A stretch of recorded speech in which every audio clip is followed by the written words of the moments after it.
शाम का बंदा आ गया हजरत उमर को मिलने। उसने आते ही पूछा तुम्हारे बादशाह का महल कहाँ? उन्होंने कहा जी हमारे बादशाह का महल नहीं होता।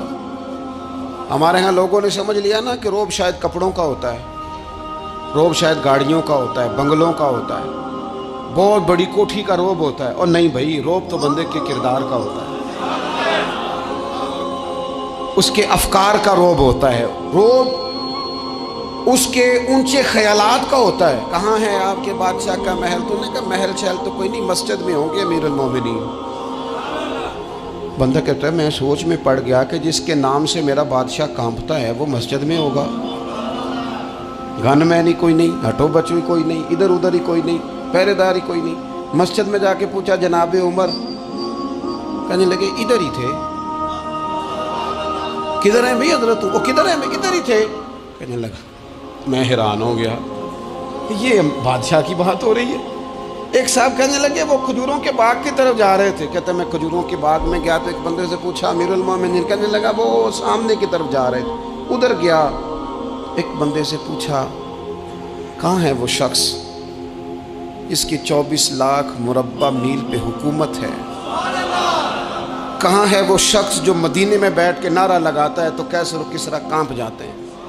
वो बंदा किधर है कि जिसकी बात जगह जगह होती है, जिसका तज़किरा सुना है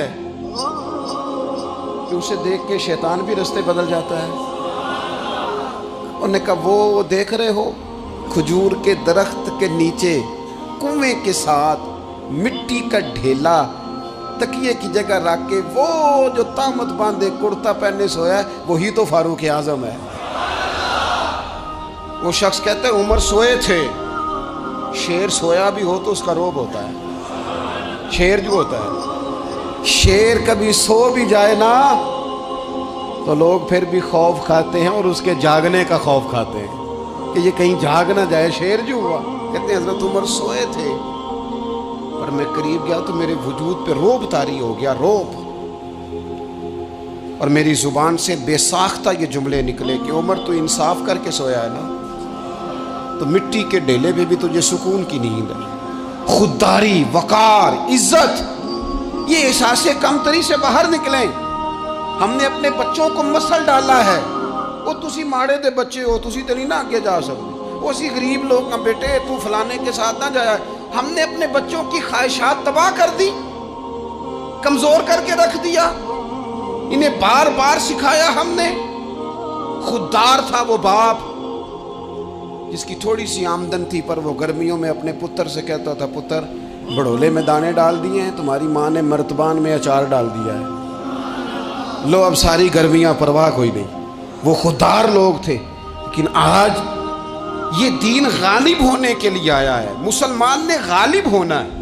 ये थोड़ा अपनी जात से उठकर जब सोचेगा ना, बड़ी बात करेगा, बड़ी सोच पैदा करेगा, बड़ा इसका मिजाज होगा, खुला इसका दिल होगा, तो फिर ना ये जरा सर उठा के जिएगा।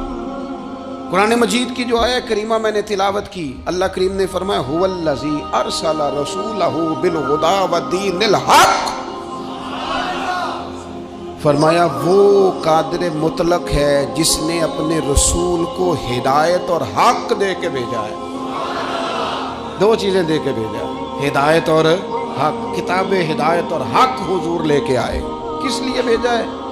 कि निरा तस्बीह पढ़ें और सो जाएं,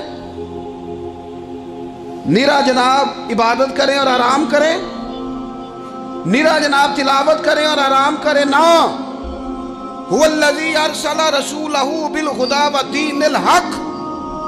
वो रब है जिसने अपने नबी को, अपने रसूल को हिदायत और हक दे के भेजा है। क्यों? कि लियुज़हिरहू अलद्दीन कुल्ले, ताकि इस दीन को तमाम दीनों पर गालिब कर दे, इसको गालिब करे, हर दीन पर ये दीन छा जाए। वलौ करिहल मुशरिकून, अगरचे मुशरिकों को ये बात बुरी ही लगे, ना पसंद आए, किसी को नहीं आती। लियुज़हिरहू अलद्दीन कुल्ले ही, ये दीन गालिब होने के लिए आया। गालिब, तू नमाज भी पढ़, इबादत भी कर, लेकिन ये भी ख्याल रख कि दुनिया में नमाज वाले नबी का निज़ाम भी कायम करना है। तेरे पास मेरी मस्जिद नहीं होनी चाहिए, हुकूमत भी होनी चाहिए। مسلمان کے ہاتھ میں نری تسبیح نہیں ہوگی، یہ انان حکومت بھی چلائے گا، اس کے اندر خودداری ہوگی۔ حضرت عمر تہجد بھی پڑھتے تھے اور سویرے حکومت بھی کرتے تھے۔ حضرت صدیق اکبر ساری رات مدینے والے کی یاد میں رویا بھی کرتے تھے، اور صبح اٹھ کر تلوار لے کر نبی پاک علیہ السلام کی ختم نبوت کے منکروں کے خلاف جہاد بھی کیا کرتے تھے۔ جب تک اپنے مزاج میں وہ شوق نہیں پیدا ہوتا کہ دین کو غالب کرنا ہے، جد و جہد کرنی ہے، کوشش کرنی ہے، بڑا سوکھا ہے ہمارے لیے بھی، آرام سے نماز پڑھیں، نفل پڑھیں، عبادت کریں، اور ویسے بھی اسے لوگ زیادہ بڑا پیر سمجھتے ہیں جس کی تسبیح زیادہ لمبی ہو۔ وہ زیادہ بڑا پیر ہوتا ہے جس کی پگڑی ذرا زیادہ بڑی ہو، جبہ تگڑا پہنے، اجرے کے اندر رہے، باہر نہ نکلے، اور اندر جائیں 2 منٹ کے لیے حضرت کی زیارت کریں، باہر آ جائیں بس چھٹی، وہ زیادہ پیری مریدی ہو جاتی ہے۔ پیر تو بولتا ہی نہیں۔ وہی ہے تیرے زمانے کا امام برحق، اقبال کہنے لگے وہی ہے تیرے زمانے کا امام برحق، جو تجھے حاضر و موجود سے بیزار کرے اور موت کی شکل میں دکھلا کے تجھے جلوہ یار، زندگی تیرے لیے اور بھی دشوار کرے، تو جو تیرا جینا مشکل کر دے نا، وہ تیرے زمانے کا امام برحق ہے، تیرے لیے زندگی دشوار کر۔ یہ کیا بات ہوئی کہ ٹھیک ہے جناب آپ موج کریں جو دین غالب ہونے کے لیے آیا، دین کے مزاج میں غلبہ ہے، دین کی طبیعت میں غلبہ ہے، دیندار چھا کے وقت گزارا کرتے ہیں۔ اللہ تعالیٰ نے اس دین کے اندر وہ قرار دیا ہے، وہ وسعت دی ہے، وہ درد دیا ہے، وہ ذوق دیا ہے، اپنے اندر سے وہ بت توڑ ڈالیں جو بت مایوسی پھیلاتے، ان جگہوں سے نکل آئیں جہاں انسان کمزور پڑتا ہے، اٹھ باندھ کمر کیوں ڈرتا ہے، پھر دیکھ خدا کیا کرتا ہے، آگے کی طرف